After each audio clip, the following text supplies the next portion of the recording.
come with us on a weekend trip to Vegas. We stayed at the Aria Resort and they had all these Lunar New Year decorations. There wasn't availability for the room we booked, so they gave us a $100 dining credit and it was pretty big. It had a nice night view and day view of the Vdara, and we started our first full day at the Proper Eats food hall.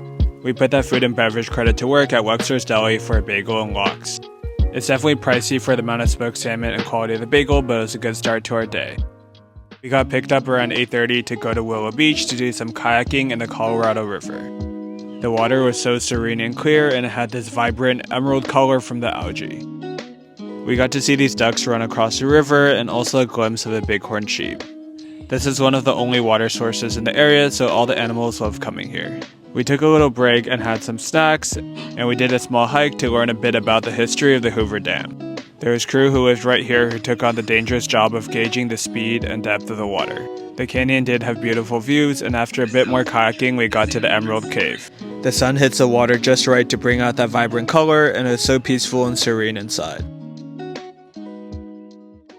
After we got back to the strip, it was time to do some exploring, and we ended up at Caesar's Palace. Dominique on sale gets so competitive in New York, so we had to give it a try when we saw it in Vegas. We got this s'more dessert, which they blowtorch right in front of you. It forms this roasted marshmallow caramelized crust, and there's ice cream inside.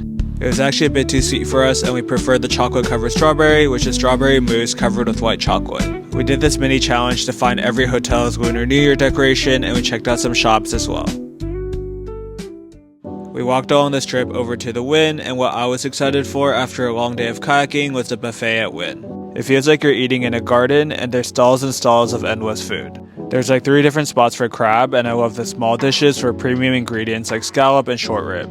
Started with the lobster roll with caviar, but I didn't like the caviar tater tot because it was too cold. The chicharron was airy and had a nice crunch, and the pastrami was packed with flavor and so tender. It's a crime to get carbs at a buffet, but I broke my rule with this truffle pasta and it was worth it. The short rib was melt in your mouth tender, and I love the seasoning of the seafood boil. I feel like the crab boil would have been better if it wasn't cold, and it was on to the next plate of food. I was so impressed by this tower of crab, but one con is that there weren't that many Asian dishes. For plate 2, started with some tuna sashimi that was pretty fresh and had to get the prime rib. It was kind of tough, but I feel like it's because they gave us the end piece. I love these mini poke cups to try a bunch, and the shrimp was really fresh. Everyone knows crab is one of the best value foods to eat at a buffet, and here they crack it in half for you, so it's so easy to eat. For my third and final plate, I got some of my favorites, including this bacon wrapped scallop. It was definitely hard to save room for dessert, but they have this massive selection. We got a s'more blowtorch right in front of us, and it feels like s'mores are so trendy in Vegas. I really liked how they made their desserts not too sweet, including this taro milk tea and their tiramisu. Finished off with some strawberry shortcake, and it was definitely one of the best buffets I've been to.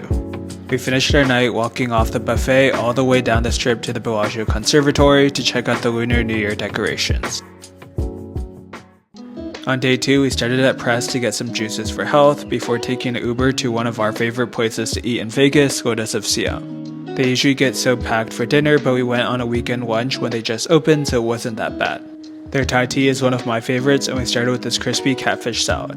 There's so many different layers of crunch, from the fried fish to the peanuts and the cabbage. These ribs are encrusted with fried garlic, and they're fall off the bone tender. The spicy sweet and sour sauce cuts all the heaviness, and it was some of the best ribs I've had. My favorite dish here is a crispy duck khao soi. The duck is so tender and perfectly cooked, and the noodles just soak up that rich coconut curry. And there's an extra element of crunchiness from the fried noodles and crispy duck skin. After lunch, we went to check out Area 15, which has a ton of these immersive exhibits. We did this laser maze one and checked out the arcade before going to Mega Mart. It's definitely pricey at $55, but it's like a satirical art museum with a storyline, and you can be there for hours to soak it all in. We were running a bit late, and we had to rush to MGM Grand to check out Ka by Cirque du Soleil. It had this Asian martial arts theme with amazing acrobatics, and I really liked it because I could actually understand the storyline. Afterwards, we did some more walking along the strip before catching a view of the Bellagio fountain show. As a massive Gordon Ramsay fan, I had to check out his most popular restaurant in Vegas, Hell's Kitchen. There's a ton of Gordon theming, and they have the kitchen laid out like in the show, but it operates just like a normal restaurant.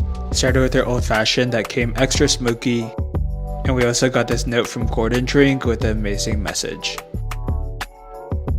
We had to get the signature lobster risotto that was so smooth and creamy and was packed with lobster flavor.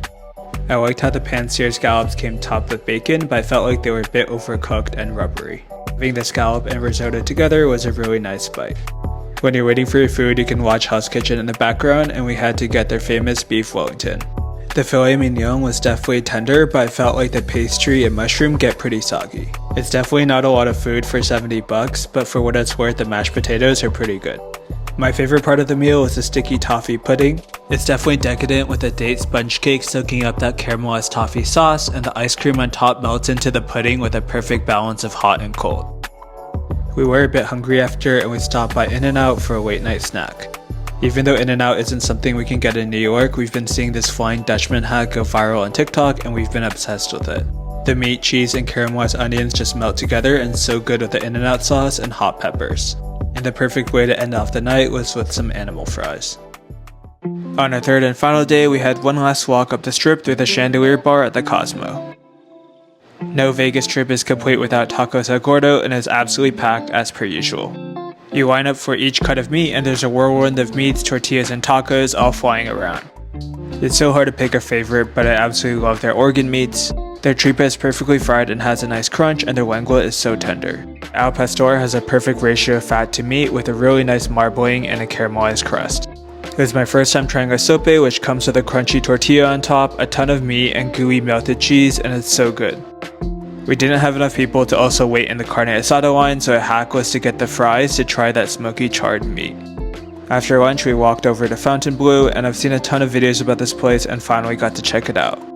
We stopped by their cafe, which had a ton of pastries, and we couldn't resist their gelato. We got the stracciatella, which was super milky and creamy, and I was so surprised how the tropical fruit cup had these pink pineapples that were so fresh, perfectly ripe, and so sweet. After we wrapped up, we had one last walk back to the hotel, and it was time to go home. It was so fun taking in all the culture, nature, and food of Vegas, and can't wait to come back.